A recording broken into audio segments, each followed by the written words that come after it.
내가 이래서 내가 집에 오고 싶지 않은 거야. 맨날 의심하고 몰아세우니까 집이 편할 리가 없지. 내가 이렇게 된 이유를 모르겠어? 당신이 나를 버리고 우리 가족을 외면했으니까 이러는 거야. 우리는 모두 삶의 어느 순간에서 선택의 기로에 서게 됩니다. 차가운 결혼 생활 속에서 잃어버린 나 자신을 찾고 가족 간의 갈등을 치유하며 다시 한번 새로운 시작을 꿈꾸는 한 여성의 이야기를 들어보세요. 이 이야기는 바로 우리의 삶에서도 답을 찾게 해줄지도 모릅니다. 나는 요즘 매일 아침 같은 생각으로 하루를 시작한다. 이 결혼이 정말 맞는 선택이었을까? 서울의 12월은 항상 바람이 차갑다. 창문 틈으로 스며드는 겨울 공기처럼 우리 부부 사이도 점점 차가워지고 있다. 내가 지금 살고 있는 곳은 한강 근처의 작은 아파트다. 이곳에서 우리는 결혼 후 7년을 함께 보냈다. 처음엔 이 공간이 너무 따뜻하고 아늑했는데 지금은 어딘가 숨막히고 삭막하게 느껴진다. 주민, 내 남편. 한때는 그와 함께 있는 모든 순간이 행복했었다. 그가 내게 반지와 함께 같이 행복하게 살자 라고 약속했을 때 나는 이 사람이 내 인생의 전부라고 생각했다. 주민은 성실하고 재치 있는 사람이었다. 직장에서 인정받는 능력 있는 직원이기도 했고 가족을 소중히 여기는 따뜻한 사람이었다. 적어도 그땐 그렇게 느꼈다. 하지만 언제부턴가 그는 더 이상 내 곁에 있는 사람이 아니라 마치 다른 세계에 사는 사람처럼 느껴지기 시작했다. 그 시작이 언제였는지 정확히 기억나진 않는다. 어쩌면 그가 승진하고 일이 더 많아지면서부터일지도 모르겠다. 매일같이 야근, 출장이 이어졌고 주말에도 피곤하다는 이유로 침대에서 나올 생각을 하지 않았다. 나는 처음에는 그의 상황을 이해하려고 노력했다. 직장에서의 스트레스와 과중한 업무를 생각하면 그를 탓할 수 없다고 스스로를 설득했다. 그러나 시간이 지날수록 내가 혼자라는 느낌이 커져만 갔다. 그는 집에 있지만 집에 없는 것 같았다. 같이 식탁에 앉아 있어도 대화는 없었다. 나 혼자 질문하고 나 혼자 대답하는 대화들. 오늘 회사에서 무슨 일 있었어? 별거 없어. 주말에 영화 보러 갈까? 피곤해서 안 돼. 이런 짧고 건조한 대화가 반복될수록 우리 사이는 더 멀어져 갔다. 결혼 초반엔 이런 날들이 상상도 안 됐었다. 주말마다 우리는 함께 시장에 가서 요리를 하고 산책을 즐겼다. 그는 손을 잡고 내게 말하곤 했다. 이런 평범한 날들이 너무 소중해. 그런 그가 어떻게 이렇게 변할 수 있을까? 더욱 고통스러웠던 건 나만 이렇게 느끼는 것 같았다는 점이다. 주민은 자신의 행동에 대해 별다른 문제의식을 느끼지 않는 듯했다. 그냥 일이 많아서 그래. 왜 자꾸 나를 몰아세워? 라는 그의 말에 나는 더 이상 아무 말도 할 수 없었다.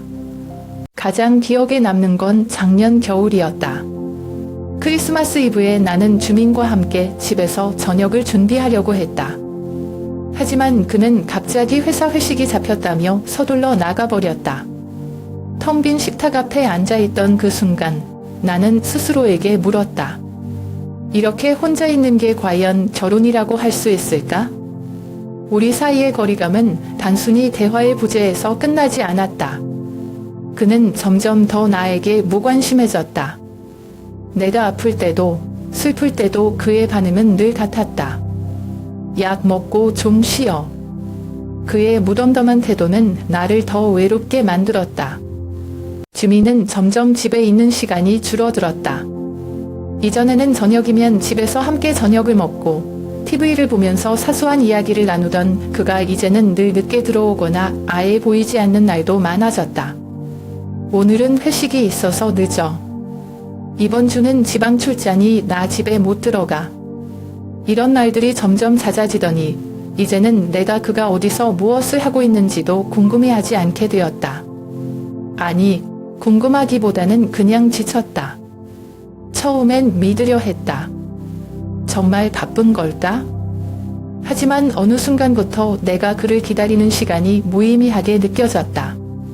기다려도 돌아오지 않을 거라는 것을 알기에 그저 시간을 때우듯 혼자서 TV를 켜놓고 앉아있는 날들이 이어졌다. 겨울이 되면 더 외로움이 깊어졌다. 12월의 서울, 거리에는 화려한 크리스마스 장식이 반짝였지만 내 마음은 점점 더 어두워졌다.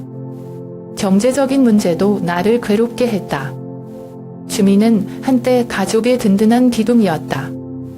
직장에서 승진했을 때 그는 우리 이제 더 안정적으로 살 수 있겠다 고 웃으며 말했다.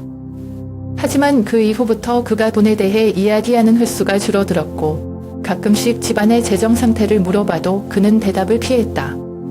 카드 고지서가 쌓이고 월세와 공과금을 처리하는 것도 결국 내 몫이 되었다.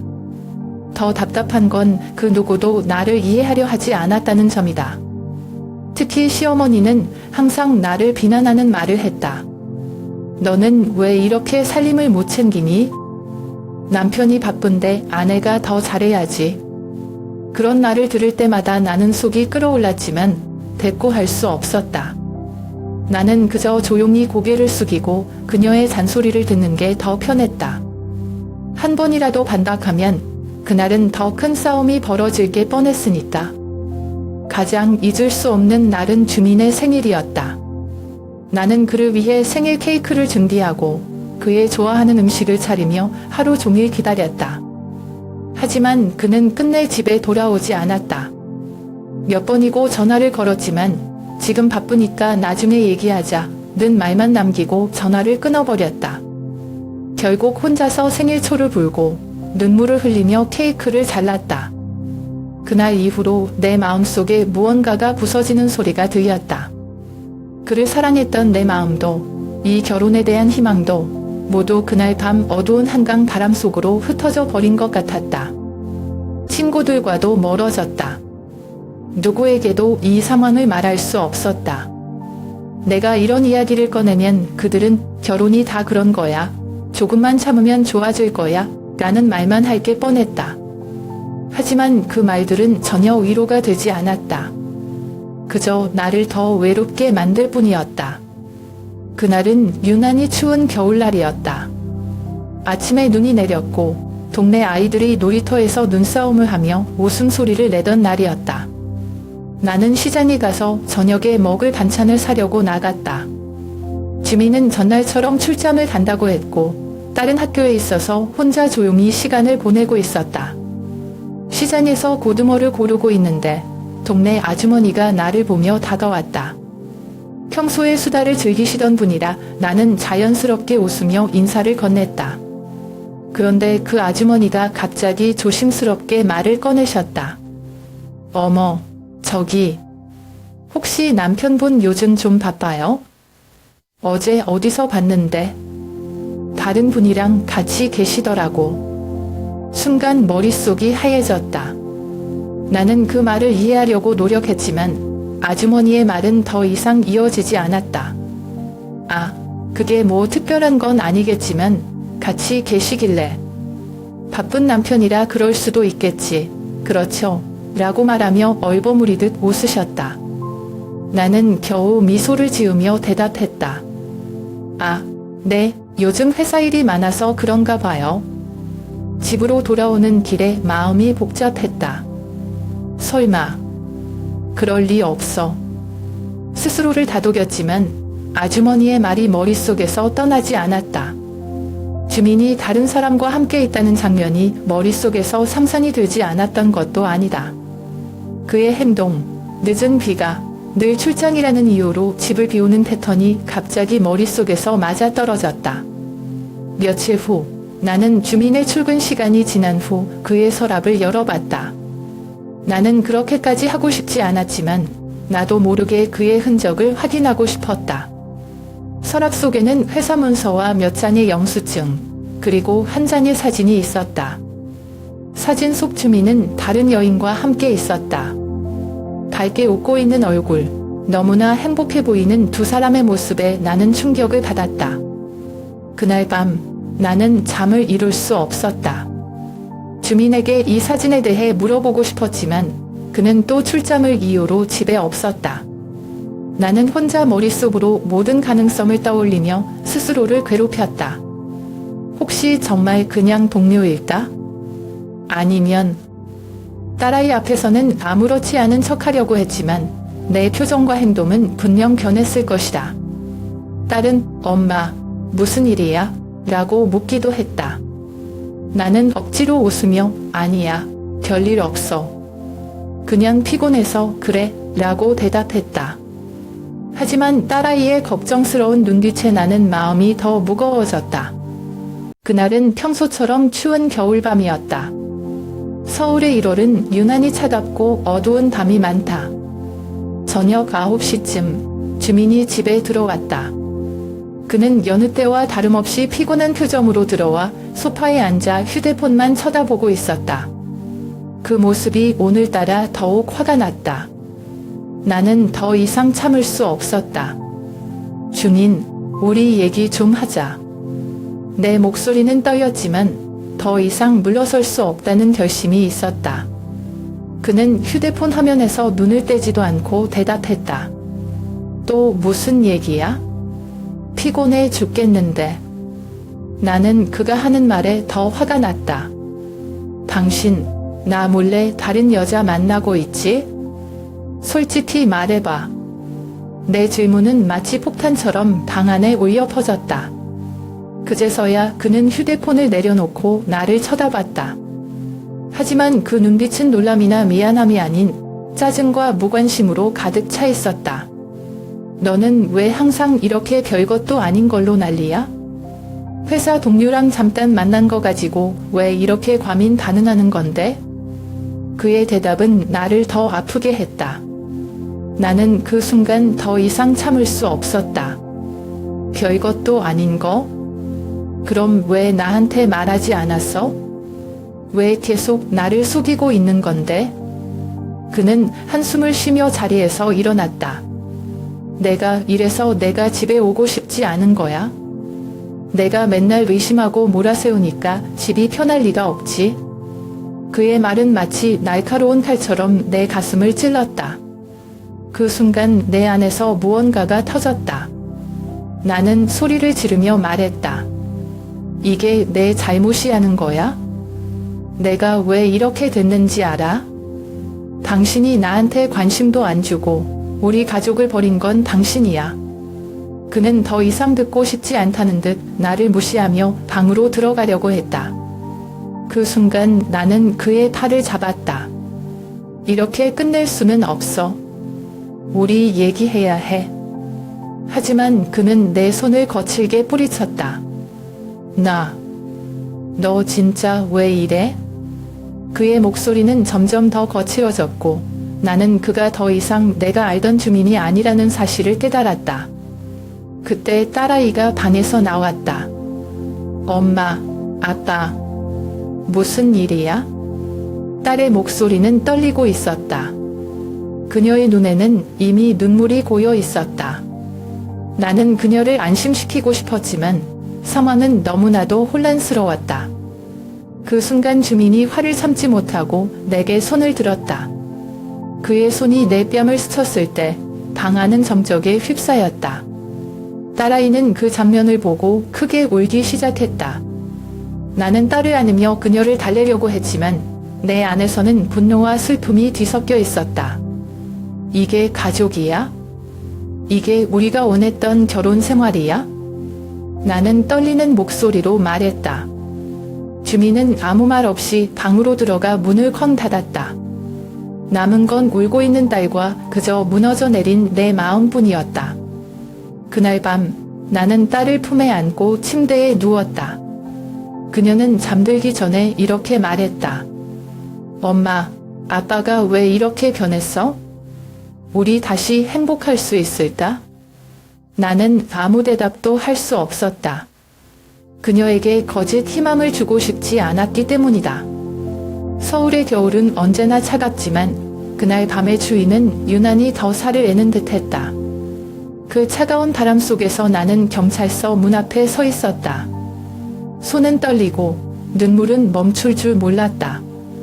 내가 여기 왜 오게 됐을까? 라는 생각이 머리를 맴돌았다. 그날 저녁, 주민은 또다시 술을 마시고 들어왔다. 그의 옷에서는 익숙한 냄새가 났다. 소주와 담배 냄새, 그리고 내가 알 수 없는 낯선 향수 냄새까지. 어디 갔다 온 거야? 라는 내 질문은 그에게 또 한 번의 짜증을 불러일으켰다. 내가 왜 알아야 돼? 그는 대답 대신 비웃으며 내 앞을 지나갔다. 나는 더 이상 참을 수 없었다. 주민, 제발 좀 얘기 좀 하자. 우리 이렇게 살 수는 없어. 그는 내 말을 듣지도 않고 소파에 앉아 TV를 켰다. 그의 무관심에 나는 눈물이 났고 그의 행동에 내 감정은 터질 듯했다. 하지만 내가 울기 시작하자 그는 갑자기 자리에서 일어나 내게 다가왔다. 너 정말 피곤하게 굴지 마. 내가 뭘 어쨌다고. 그의 목소리는 점점 더 거칠어졌고 그의 손이 내 팔을 거칠게 잡았다. 왜 이렇게 귀찮게 해? 내가 나를 이렇게 만들고 있어? 그는 나를 미쳤고 나는 그만 벽에 부딪혔다. 그 순간 나는 몸도 마음도 무너지는 것 같았다. 딸아이는 방에서 나오지 않았다. 아마도 문을 닫고 이 모든 걸 듣고 있었을 것이다. 나는 그녀가 이런 상황을 또 보게 하고 싶지 않았지만 내가 할 수 있는 일이 없었다. 다음 날 나는 용기를 내어 경찰서를 찾았다. 경찰서 안은 늘 그렇듯 사람들로 북적였다. 나는 접수 데스크 앞에서 조심스럽게 말했다. 남편에게 폭력을 당했습니다. 도움을 받고 싶어요. 하지만 돌아온 반응은 차갑고 무관심한 시선뿐이었다. 경찰관은 내 말을 듣긴 했지만 마치 매일 보는 흔한 일인 것처럼 태연하게 대했다. 남편과의 문제는 가정에서 해결하시는 게 좋지 않을까요? 큰 사건으로 보이진 않는데요. 그의 말은 내게 또 다른 상처를 남겼다. 나는 용기를 내어 다시 말했다. 이건 단순한 문제가 아니에요. 저는 정말 위험합니다. 제 딸도 불안해하고 있어요. 하지만 그는 고개를 끄덕이며 말했다. 알겠습니다. 일단 기록은 남기겠습니다만 실질적으로 바로 할 수 있는 건 없습니다.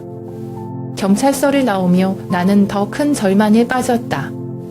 나를 도와줄 사람은 아무도 없다는 생각이 들었다. 남편의 폭력은 그날 이후로도 계속되었다. 그의 분노는 점점 더 자주, 그리고 더 거칠게 나를 향했다. 하지만 가장 견딜 수 없었던 건 그의 행동이 아니라 그의 눈빛이었다. 그는 더 이상 나를 사람으로 보지 않는 듯했다. 서울의 시간이 그렇게 빠르게 흐르는 줄 몰랐다. 매일 같은 하루가 반복되는 것 같지만 어느새 2월이 되었고 겨울은 끝을 향해 가고 있었다.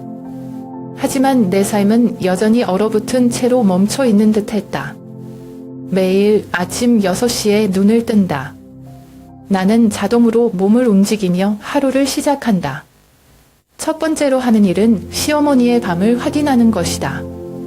시어머니는 몇 년 전 알츠하이머 진단을 받으셨고 지금은 거의 하루 종일 침대에 누워 계신다. 어머니, 오늘 기분 어떠세요? 나는 부드럽게 물어본다. 하지만 그녀는 나를 알아보지 못하고 가끔 헛소리를 하거나 의미 없는 말들을 되풀이하신다. 처음에는 그녀의 병을 이해하려고 노력했지만 매일 반복되는 간병에 나는 점점 지쳐갔다. 그녀를 돌보는 일은 내 육체뿐 아니라 정신도 갉아먹고 있었다. 남편 주민은 여전히 집에 거의 없다. 가끔 집에 돌아와도 시어머니를 돌보는 일에는 전혀 관여하지 않는다. 내가 잘하고 있잖아. 그는 늘 이렇게 말하며 나에게 모든 책임을 떠넘겼다. 내가 그에게 간병의 부담을 함께 나누자고 요청하면 그는 나도 내 일로 바빠 라며 냉정하게 거절했다. 그뿐만이 아니다. 딸도 이제는 내 곁에 없다. 딸은 고등학교를 졸업하자마자 이 작은 동네를 떠났다. 나는 그녀를 붙잡고 싶지 않았다. 이곳에서 그녀가 더 나은 미래를 만들 수 없다는 것을 알았기 때문이다. 엄마, 나 서울에 가서 일할게. 엄마가 나를 위해 해준 걸 보답하려면 내가 더 열심히 살아야 돼. 딸의 말은 자랑스럽기도 했지만 한편으로는 가슴 아팠다. 서울에서 딸은 카페 아르바이트를 하며 힘겹게 생활비를 벌고 있다고 했다. 그녀의 목소리에는 항상 밝음을 가장한 무거움이 느껴졌다. 엄마, 나는 괜찮아. 엄마는 건강만 잘 챙겨. 하지만 나는 그 말이 진심이 아니란 걸 안다. 딸도 힘든 삶을 살고 있다는 걸, 그녀가 나에게 걱정을 끼치고 싶지 않아 애써 웃으며 말한다는 걸 나는 너무 잘 알고 있었다. 나는 매일 시어머니의 병간호를 하며 딸에게 전화 한 통화로 위안을 얻었다. 하지만 마음 한구석에는 죄책감이 있었다. 내가 딸을 더 좋은 환경에서 키웠다면 지금 그녀가 이렇게 고생하지 않았을 텐데, 이런 생각이 머릿속을 떠나지 않았다. 나의 건강은 점점 나빠지고 있었다. 시어머니를 들여다보고 집안을 청소하고 남편의 무관심 속에서 하루를 견디다 보면 온몸이 녹초가 된다. 병원에 갈 시간조차 없었다. 아니, 시간은 있겠지만 갈 엄두가 나지 않았다. 내가 아프다는 사실을 인정하면 모든 게 무너질 것 같았다. 봄이 시작될 무렵 한강변의 나무에 새싹이 돋기 시작했지만 내 마음은 여전히 겨울 속에 갇혀 있었다. 주민은 3월 어느 날 갑작스러운 뇌졸중으로 쓰러졌다. 그날은 평소처럼 평범한 하루였다. 아침에 그는 피곤한 기색으로 출근 준비를 하며 오늘 늦을지도 몰라 라고 말했다. 나는 대답 대신 고개만 끄덕였다. 오후에 병원에서 전화가 왔다. 남편분께서 쓰러지셨습니다. 지금 중환자실로 옮겨졌습니다. 그 소식을 들었을 때의 충격은 말로 다 표현할 수 없었다. 내 발은 떨렸고 마음은 복잡했다. 병원에 도착했을 때 주민은 침대에 누워 있었다. 그의 얼굴은 참백했고 평소의 강한 모습은 온데간데 없이 사라졌다. 의사는 그의 상태를 설명하며 말했다. 뇌졸중으로 인해 반신마비가 왔습니다. 장기적인 재활이 필요할 것입니다. 그 말을 듣는 순간 나는 숨이 막히는 듯 했다. 나는 주민을 집으로 데려왔다. 그의 상태는 예전과는 너무나 달랐다. 그는 더 이상 내게 소리를 지르거나 무시하지 않았다. 오히려 그는 나에게 도움을 요청하며 작아진 목소리로 말했다. 미안해. 나 때문에 이렇게 힘들게 해서. 그의 사과를 듣는 순간 내 마음은 복잡했다. 한편으로는 그가 후회하는 모습에 마음이 약해졌지만 또 한편으로는 지난 수십 년 동안 내가 겪었던 고통이 떠올랐다. 정말로 이 사과를 받아들여야 할까? 아니면 그저 그의 상황이 그를 바꿔놓은 걸까? 매일 아침 나는 주민을 위해 음식을 준비하고 그의 재활운동을 도왔다. 그의 표정에는 늘 미안함이 가득했다. 나를 돌보지 않아도 돼. 나 때문에 내 인생까지 망칠 필요 없어. 그는 자주 이렇게 말했다. 하지만 나는 대답하지 않았다. 솔직히 말해, 나는 여전히 화가 나 있었다. 그가 내게 했던 모든 말과 행동, 그리고 무관심은 쉽게 잊을 수 없는 상처로 남아 있었다. 하지만 내가 그를 돌보는 이유는 단지 의무감 때문만은 아니었다. 내가 한때 그를 사랑했던 마음, 그리고 여전히 그가 내 인생의 한 부분이라는 사실이 나를 움직이게 했다. 어느 날 주민이 내게 물었다. 왜 날 떠나지 않았어? 나 같은 사람이라면 떠날 만했을 텐데. 나는 잠시 말을 멈추고 그를 바라봤다. 그리고 이렇게 말했다. 그럴 수 없었어. 나도 모르겠지만 그냥 떠날 수 없었어. 너도 내가 한때 사랑했던 사람이 있으니까. 그의 눈가에 눈물이 고였다. 그는 더 이상 아무 말도 하지 않았지만 나는 그의 눈빛에서 후회와 감사의 감정을 느낄 수 있었다. 이제 우리의 삶은 예전과 많이 달라졌다. 주민은 더 이상 강한 사람이 아니었고 나는 더 이상 예전의 나약한 사람이 아니었다. 우리는 서로를 바라보며 어색하지만 새로운 관계를 만들어가고 있었다. 나는 여전히 힘들다. 매일 그의 간병을 하며 체력적으로나 정신적으로 지칠 때가 많다. 하지만 한 가지는 분명하다. 이 과정 속에서 나는 나 자신을 다시 찾아가고 있다. 내가 얼마나 강한 사람인지, 그리고 사랑이란 단순히 감정이 아니라 책임과 이해하는 것을 깨달아가고 있다. 서울의 여름은 유난히 덥다. 습기가 많아 공기는 답답하고 밤에도 좀처럼 더위가 가시지 않는다. 창문을 열어도 바람 한 점 없이 고요한 이 날씨처럼 내 마음도 꽉 막혀 있었다. 나는 오랫동안 내 아들에게 많은 기대를 걸어왔다. 딸이 서울로 떠난 후 아들이야말로 내가 기댈 수 있는 유일한 가족이라고 믿었다. 어릴 적 그는 밝고 명랑한 아이였다. 동네 어른들에게도 예의 바르고 학교에서도 선생님들에게 칭찬받는 아들이었다. 나는 항상 그를 자랑스러워했다. 우리 아들은 꼭 훌륭한 어른이 될 거야. 이렇게 스스로를 다독이며 힘든 날을 견디곤 했다. 하지만 아들이 고등학교를 졸업하고 나서부터 상황은 점점 달라지기 시작했다. 처음엔 엄마, 나 잠깐 쉬고 싶어. 너무 스트레스 받아서 아무것도 하고 싶지 않아 라는 말로 시작되었다. 나는 그를 이해하려 했다. 그래, 내가 지금까지 열심히 했으니 잠깐 쉬어도 괜찮아. 하지만 그 잠깐이 몇 달, 몇 년으로 길어질 줄은 몰랐다. 그는 취업 준비를 하겠다며 집에 머물러 쓰지만 실제로는 하루 종일 방 안에 틀어박혀 게임을 하거나 친구들과 놀러 다녔다. 처음에는 내가 다독이며 격려도 하고 때로는 잔소리를 하기도 했다. 아들, 이제는 진짜 시작해야 하지 않겠니? 내 나이에 맞는 일을 찾고 내 삶을 만들어가야 해. 하지만 그는 나의 말을 듣지 않았다. 어느 날은 그가 대뜸 이렇게 말했다.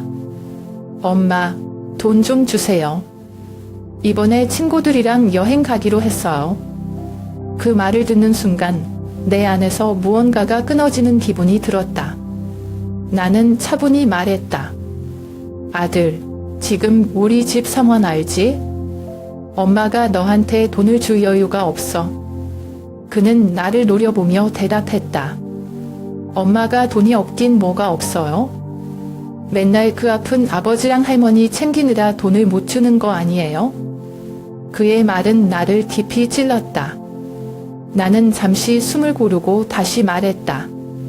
내 아버지와 할머니는 우리 가족이야. 우리가 돌봐야 하는 사람들이야. 그리고 너도 언젠가 어른이 되면 그걸 이해할 날이 올 거야. 하지만 그는 비웃으며 이렇게 말했다. 그럼 엄마나 계속 그렇게 살아봐요. 나는 이런 집구석에서 더 못 있어요. 그날 밤 나는 잠들 수가 없었다. 주민을 돌보며 시어머니를 간병하며 그리고 딸에게 희망을 주기 위해 노력하는 와중에 아들마저 나를 이렇게 대한다는 사실에 무너지는 기분이었다. 내가 잘못 키운 걸까? 아니면 내가 너무 많은 걸 기대했던 걸까? 이런 생각들이 머릿속에서 떠나지 않았다. 며칠 후 그는 정말로 집을 나갔다. 엄마, 나 이제 내 삶을 살 거예요. 연락하지 마세요. 라는 메모를 남긴 채 그가 나간 뒤 나는 그의 밤을 청소하며 그의 어린 시절 사진들을 발견했다. 밝게 웃으며 내 손을 잡고 있던 작은 손, 그때의 그는 어디로 간 걸까? 나는 여전히 아들을 걱정하고 있다. 그는 지금 어디서 무엇을 하고 있을까? 나처럼 더운 여름날 밤, 그는 어딘가에서 나를 생각하기는 할까? 이런 생각을 하면서도 나는 내 삶을 살아가야 한다. 주민과 시어머니를 돌보며 딸에게 희망의 말을 전하며 그리고 언젠가 아들이 돌아올 날을 기다리며 하지만 나는 알 수 없다. 그가 정말 돌아올지 아니면 나에게 그저 한 번의 실망으로만 남을지. 서울의 8월, 숨이 막힐 듯한 더위 속에서 나는 텅 빈 집에 혼자 앉아 있었다. 아들이 남긴 마지막 말이 아직도 내 귀에 생생하다. 엄마는 그냥 그렇게 살아. 나한텐 아무 기대도 하지 마. 그는 그렇게 말하고 문을 닫고 떠났다. 그가 떠난 뒤로 집안은 더 조용해졌다. 아니, 어쩌면 조용하다는 말로는 이 공허함을 표현하기 부족할지도 모른다. 딸은 여전히 서울에서 바쁘게 일하고 있고 연락은 점점 뜸해졌다. 엄마, 잘 지내요? 저도 요즘 너무 바빠서 통 못 내려가네요. 딸의 문자에는 늘 미안함이 담겨 있지만 나는 그 미안함마저 위로로 여길 수밖에 없었다. 남편은 여전히 침대에 누워 있다. 그는 반신마비 상태로 간단한 말 몇 마디조차 하기 어려운 상황이었다. 내가 그를 돌보지 않으면 그는 하루도 버틸 수 없다. 물을 좀 줘.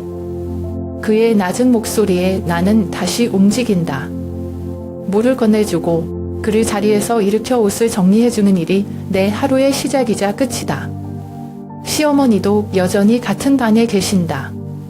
알츠하이머로 인해 나를 자주 못 알아보시지만 가끔씩 또렷한 순간에는 나를 붙잡고 이렇게 말씀하신다. 너도 참 고생이 많다. 우리 아들이 너한테 잘못했어. 그 말을 들을 때마다 내 마음은 더 무거워진다. 하지만 나는 고개를 끄덕이며 이렇게 말할 수밖에 없다. 괜찮아요, 어머니. 어머니만 건강하세요. 사실 나는 괜찮지 않았다. 몸은 점점 지쳐갔고 마음은 더 이상 버틸 힘이 없었다. 하루 종일 사람들을 돌보고 집안일을 하고 밤에는 텅 빈 거실에서 혼자 앉아있는 시간이 반복되었다. 때로는 그냥 울고 싶었지만 눈물마저 나오지 않았다. 아들이 떠난 날 이후로 나는 스스로에게 묻고 또 묻는다. 내가 무엇을 잘못했을까? 내가 그를 더 잘 이해했어야 했을까? 아니면 그를 너무 쉽게 포기한 걸까? 이런 질문들은 답을 찾지 못한 채 나를 괴롭힌다. 몇 주 전 아들이 떠난 뒤 처음으로 동네 시장에 갔다. 시장 골목 어귀에서 아들과 비슷한 나이 또래의 청년들이 웃으며 대화를 나누고 있었다. 그 모습을 보고 나는 잠시 걸음을 멈췄다. 우리 아들도 저렇게 친구들과 즐겁게 지내고 있을까? 아니면 또 다른 어디선가 방황하고 있을까? 시장 안에서 나는 고등어를 한 마리 사면 장사를 하는 할머니와 이야기를 나눴다. 요즘 혼자 사는 게 참 힘들죠? 할머니의 말에 나는 애써 웃으며 대답했다. 네, 그래도 살아야죠. 하지만 그 말이 끝나자마자 할머니는 이렇게 말씀하셨다. 혼자 살아도 마음의 짐을 덜고 살아야 돼요. 아니면 더 힘들어져요. 그 말이 내 마음에 깊게 박혔다. 집으로 돌아오는 길, 나는 생각했다. 짐을 덜고 산다는 건 과연 뭘까? 아들에게 받은 상처와 외로움, 남편과 시어머니를 돌보는 책임감. 이 모든 것이 내 삶을 짓누르고 있었다. 하지만 그것들을 내려놓는다는 건 상상조차 할 수 없었다. 그날 밤 나는 거실에서 혼자 앉아 창밖을 바라보았다. 바람 한 점 없는 더운 여름밤이었다. 그 순간 나는 다짐했다. 지금은 힘들지만 어떻게든 이겨내야 해. 나 자신을 위해서라도, 내 딸과 아들을 위해서라도. 나는 여전히 외롭고 힘들다. 하지만 어쩌면 이 외로움 속에서도 나를 지키는 무언가가 있을 거라고 믿고 싶다. 그리고 언젠가 내 아들이 돌아와 다시 우리 가족이 함께 웃는 날이 오기를, 비록 희미한 희망일지라도 그 희망을 놓지 않고 싶다.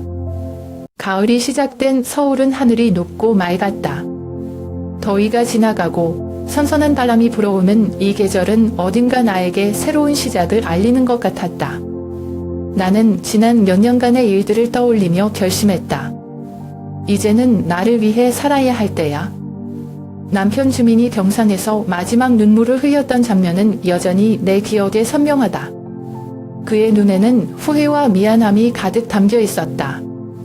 그는 마지막 순간까지도 미안해, 정말 미안해 를 반복했다. 그의 말은 진심이 있겠지만 나는 그가 떠난 후에도 오랫동안 그의 사과를 받아들이기 어려웠다. 주민이 세상을 떠난 뒤 나는 한동안 혼란스러웠다. 그의 부재가 슬프기도 했지만 이상하게도 내 마음속 한켠에는 안도감이 들었다. 이제 더 이상 그의 냉랭한 태도나 폭력에 상처받을 필요가 없다는 생각이 들었기 때문이다. 나는 스스로에게 물었다. 이제 어떻게 살아야 할까? 그냥 이렇게 혼자서 모든 걸 견디며 살아갈 수 있을까? 답을 찾기 위해 나는 일단 작은 변화부터 시작하기로 했다. 첫 번째로 나는 집안의 분위기를 바꾸기로 했다. 주민과 함께 했던 어두운 기억이 가득한 거실과 방을 정리하고 새로 페인트를 칠했다. 벽에는 내가 좋아하는 산과 바다의 풍경 사진을 걸었다.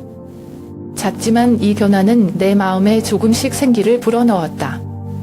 그리고 나는 오래전부터 하고 싶었던 일을 다시 시작했다. 동네 문화센터에서 수채화 강좌에 등록했다. 어릴 적 미술을 좋아했던 내가 언제부턴가 모든 취미를 잊고 살았는지조차 기억나지 않았다. 첫 수업에 가는 길, 나는 떨리기도 했지만 동시에 오랜만에 설렘을 느꼈다. 문화센터에서 만난 사람들과의 대화는 나를 점점 더 외로움에서 벗어나게 했다. 그들은 나에게 이렇게 말했다. 혼자 사는 게 쉽지 않지만 자기 자신을 돌보는 시간이 필요해요. 그 말은 나에게 큰 위로가 되었다. 아들과의 관계도 조금씩 회복되기 시작했다. 몇 달 전 그는 나에게 전화를 걸어왔다. 엄마, 미안해요. 나 정말 잘못했어요. 그의 목소리는 진심으로 가득 차 있었다.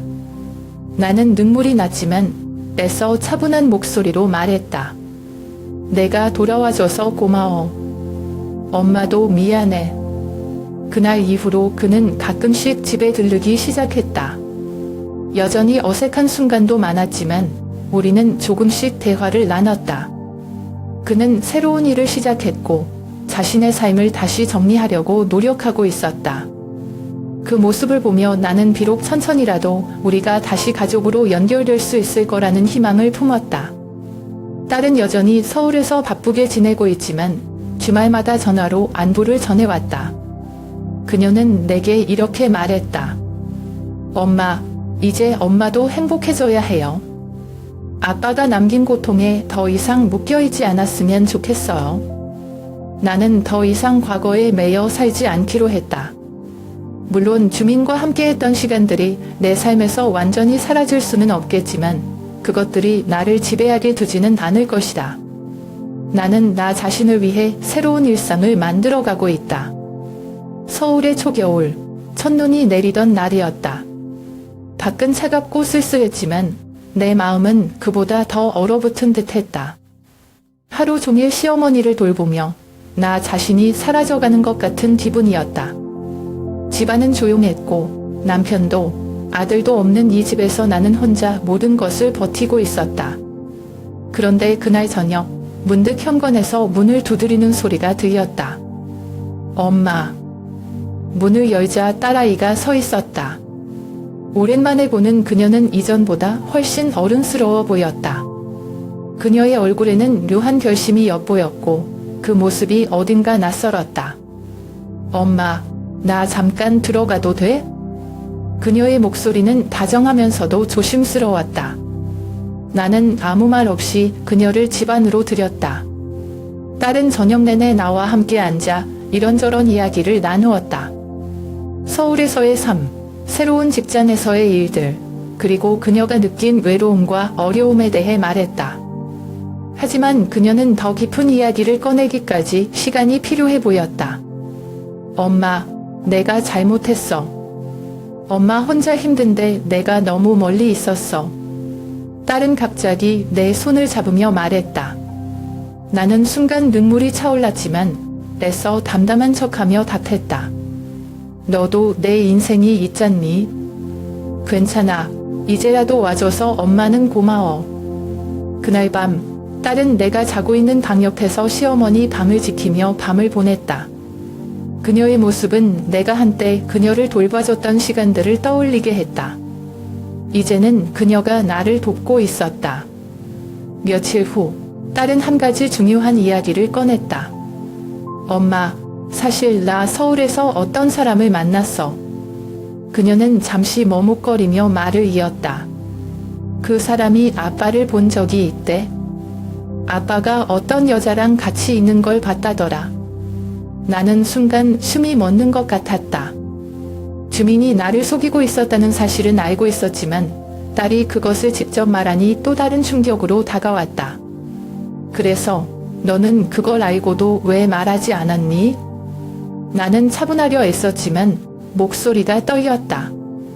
딸은 고개를 숙이며 말했다. 엄마가 너무 힘들어할까봐 말 못했어. 그런데 지금은 말해야 할 것 같아서. 엄마는 이제 그런 과거에서 벗어나야 해. 그녀의 말에 나는 한동안 아무 말도 할 수 없었다. 주민과의 시간, 그의 배신, 그리고 그로 인해 내가 겪어야 했던 고통들이 한꺼번에 떠올랐다. 하지만 동시에 딸이 내 앞에 앉아 진심으로 나를 걱정하는 모습에 마음이 조금씩 풀어지는 것을 느꼈다. 딸은 그날 이후로 나와 함께 살기로 결심했다. 엄마 혼자 시어머니를 돌보는 건 너무 힘들어. 나도 이제 엄마 곁에서 도울게. 그녀는 시어머니의 밤을 정리하고 간호에 필요한 물건들을 준비하며 적극적으로 나를 도왔다. 그녀와 함께하는 시간이 늘어나면서 우리는 점점 더 가까워졌다. 나는 그녀에게 나의 어린 시절 이야기와 주민과의 연애 시절을 들려주었다. 딸은 그런 나의 이야기를 진지하게 들어주며 때로는 묻고 때로는 공감해 주었다. 엄마, 이제는 정말 행복해져야 해. 딸의 그 말은 내게 큰 힘이 되었다. 그녀가 돌아온 후로 나는 점점 더 나 자신을 돌볼 여유를 찾게 되었다. 집안의 분위기도 밝아졌고 내 마음속의 어두운 그림자도 조금씩 사라졌다. 지금도 시어머니를 돌보는 일은 여전히 힘들다. 하지만 딸과 함께하는 시간이 나에게 새로운 에너지를 주고 있다. 그녀와 함께 저녁을 준비하며 나누는 대화, 함께 산책하며 느끼는 바람, 그리고 그녀가 내게 보여주는 따뜻한 미소는 내가 다시 일어설 수 있게 만드는 원동력이 되었다. 나는 여전히 과거를 완전히 잊을 수는 없다. 하지만 이제는 그것에 얽매이지 않고 앞으로 나아가는 법을 배우고 있다. 딸이 내 곁에 있다는 사실이, 그리고 그녀가 나를 진심으로 걱정하고 사랑한다는 사실이 나를 다시 살아가게 한다. 서울의 초겨울, 나는 비로소 나의 삶에 작은 희망의 빛이 비추고 있음을 느끼고 있다. 그리고 그 빛은 딸과 함께 걸어가는 이 길 위에서 더 밝아질 것임을 믿고 있다. 서울의 겨울은 언제나 차갑지만 올해는 유난히 더 가슴 깊이 스며드는 추위였다. 시어머니가 병상에 누운 지 몇 년 만에 결국 그녀는 우리 곁을 떠나셨다. 어머니의 빈 방을 바라보며 나는 복잡한 감정을 느꼈다. 그녀와의 관계는 항상 애매모호했다. 내가 돌보는 동안 그녀는 가끔 또렷한 순간들에 고맙다는 말을 했지만 대부분은 서로 깊은 대화를 나누지 못했다. 장례식은 단수하게 치러졌다. 마을의 몇몇 친척들과 동네 주민들이 와주었고 딸과 나는 조용히 어머니를 배웅했다. 주민이 있었다면 어머니를 보낼 때 더 많은 위로가 되었을까 생각했지만 이제 그런 만약을 떠올리는 것조차 의미가 없었다. 장례식이 끝난 후 딸과 함께 어머니 방을 정리하기 시작했다. 작은 서랍장에는 오래된 사진들과 옛날에 쓰던 수첩들이 있었다. 나는 수첩 하나를 집어들고 넘겨보았다. 익숙하지 않은 글씨체로 적힌 메모들, 그리고 수첩 뒤쪽에서 발견된 한 장의 봉투. 봉투 안에는 은행에서 발급된 저축통장과 한 장의 편지가 들어있었다. 이게 뭐지? 딸도 궁금한 듯 내 옆에 앉았다. 나는 편지를 조심스럽게 열었다. 별표 별표, 이 편지를 읽는 내게. 나는 항상 너에게 감사했다. 내가 내 마지막 시간을 평온하게 보낼 수 있도록 해준 것을 말이야. 비록 표현은 잘 못했지만 너는 내가 가장 믿을 수 있는 사람이었다. 이 통장은 내가 젊었을 때부터 조금씩 모아온 돈이야. 내가 이 돈으로 더 나은 삶을 살기를 바란다. 이것은 너와 내 가족을 위한 내 작은 선물이야. 고맙다. 그리고 행복하길 바란다. 별표 별표. 나는 손을 떨며 편지를 내려놓았다. 눈물이 나려고 했지만 울지 않았다. 그동안 그녀가 아무 말 없이 우리 곁에 있었던 이유를 이제야 조금은 이해할 것 같았다. 저축통장에는 생각보다 많은 금액이 들어 있었다. 이 돈이 어디서 온 것일까? 어떻게 이렇게 모을 수 있었던 걸까? 딸은 조용히 말했다. 엄마, 할머니가 정말 힘든 시간을 보내셨다 봐. 나는 한참 동안 그 통장을 들여다보다가 딸에게 말했다. 이 돈은 단순한 돈이 아니야. 어머니의 지난 삶, 그리고 우리에게 주고 싶었던 마지막 선물이야. 딸과 나는 그날 밤 늦게까지 이야기했다. 우리는 어머니가 이 돈을 어떻게 모았는지, 어떤 삶을 살았는지 상상하며 그녀의 사진을 바라봤다. 사진 속의 젊은 시절 시어머니는 강하고 단단한 눈빛을 하고 있었다. 아마 그녀의 삶은 결코 쉽지 않았을 것이다. 그 돈은 단지 경제적인 문제를 해결해 준 것뿐 아니라 내 마음속에 큰 위로가 되었다. 나는 그 돈을 일부 사용해 오래된 집을 고치기로 했다. 추운 겨울마다 얼어붙던 창문을 교체하고 낡은 보일러를 새 것으로 바꿨다. 집안은 조금 더 따뜻하고 밝아졌다. 그리고 나는 딸과 함께 작은 여행을 다녀왔다. 딸은 바다를 보고 싶다고 했고 우리는 강릉으로 향했다. 차창 밖으로 보이는 설경과 바다를 바라보며 나는 이렇게 생각했다. 이 모든 것이 어머니가 남긴 선물이구나. 어머니의 편지는 단순한 한 장의 종이가 아니었다. 그것은 나에게 인생의 새로운 방향을 알려주는 나침반 같은 것이었다. 나는 이제 더 이상 과거의 고통에 갇혀 있지 않기로 했다. 남편과의 아픈 기억, 아들의 방황, 그리고 어머니와의 거리감. 그것들을 모두 끌어안고 앞으로 나아가기로 했다. 서울의 겨울은 여전히 춥지만 내 마음속에는 작은 불씨가 타오르고 있다. 그것은 어머니가 남긴 사랑과 딸이 내 옆에 있다는 믿음, 그리고 나 자신이 할 수 있다는 자신감이었다. 서울의 봄은 항상 느리게 오는 것 같다. 겨울의 차가움이 천천히 물러가고 거리 곳곳에 노란 개나리가 피기 시작했다. 나에게 봄은 단순히 계절의 변화가 아니었다. 그것은 내 인생의 새로운 장을 열어주는 시작이었다. 딸과 나는 어머니의 마지막 선물을 통해 조금씩 안정을 찾아가고 있었다. 물론 여전히 어려움은 있었다. 생활비를 아끼기 위해 잠을 볼 때마다 고민하고 집안의 크고 작은 문제를 하나씩 해결해야 했다. 하지만 이번에는 내가 혼자가 아니었다. 딸은 내 곁에서 항상 힘이 되어 주었다. 우리는 함께 집안 곳곳을 정리했다. 어머니의 방은 밝고 따뜻한 공간으로 바뀌었다. 엄마, 여기 식물 하나 놓으면 더 좋을 것 같아. 딸이 제안했고 우리는 함께 작은 화분을 사왔다. 싱그러운 초록색 잎이 집안을 환히 비추는 것 같았다. 아침마다 딸과 함께 간단한 운동을 하기로 했다. 집 근처 공원에서 느린 걸음으로 산책하며 이야기를 나누는 시간이 우리에게 큰 위로가 되었다. 엄마, 사실 나는 엄마가 이렇게 웃는 걸 오랜만에 봐. 딸이 그렇게 말할 때 나는 그동안 나 자신을 얼마나 잊고 살았는지 깨달았다. 어머니가 남긴 저축은 단지 경제적인 안정만을 준 것이 아니었다. 그것은 나에게 새로운 가능성을 열어주었다. 나는 오래전부터 하고 싶었던 작은 요리 교실을 열기로 결심했다. 처음엔 두려웠지만 딸의 응원이 나를 용감하게 만들었다. 엄마가 만드는 음식은 항상 최고였어. 다른 사람들도 그걸 알게 되면 좋겠어. 작은 광고를 내고 동네 사람들에게 소문이 퍼지자 몇몇 이웃이 내 요리 교실에 관심을 보였다. 첫 수업날, 나는 떨리는 마음으로 참가자들을 맞이했다. 안녕하세요. 오늘은 간단한 전통 반찬을 만들어 볼 거예요.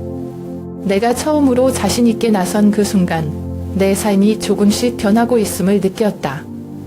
딸과의 관계도 더 깊어졌다. 우리는 서로를 더 이해하게 되었고 함께 웃는 날이 많아졌다. 그녀는 종종 이렇게 말했다. 엄마, 이제 우리 둘이 서로에게 가장 큰 힘이 되는 것 같아. 그 말은 내게 큰 위로이자 새로운 에너지를 주었다. 아들과의 관계도 천천히 회복되기 시작했다. 그는 아직도 완전히 돌아오진 않았지만 가끔씩 전화를 걸어 안부를 물었다. 엄마, 나도 언젠가 엄마처럼 강한 사람이 되고 싶어. 그의 목소리에서 진심을 느낄 수 있었다. 내 삶의 이야기는 결코 완벽하지 않았다. 수많은 아픔과 상처가 있었고 여전히 해결되지 않은 문제들도 남아 있었다. 하지만 나는 더 이상 그 아픔에 갇혀 살지 않기로 했다. 이제 나는 딸과 함께 새로운 길을 걸어가고 있다. 작은 화분의 싱그러움, 요리 교실의 웃음소리, 그리고 매일 아침 공원에서 느끼는 바람. 이 모든 것이 내가 다시 살아가야 할 이유가 되었다. 삶은 끝나지 않았어. 그리고 나는 이 새로운 시작을 환영할 준비가 됐어. 이 이야기가 누군가에게 작은 위로가 되길 바란다. 아픔 속에서도 희망은 존재한다는 것을, 그리고 누구나 자신의 삶을 다시 시작할 수 있다는 것을 보여주고 싶다. 지금은 아직 작은 걸음이지만 그 걸음이 언젠가 큰 변화를 가져올 것임을 믿는다. 서울의 봄, 나는 다시 살아가고 있다. 딸과 함께, 그리고 나 자신을 위한 삶을 시작하며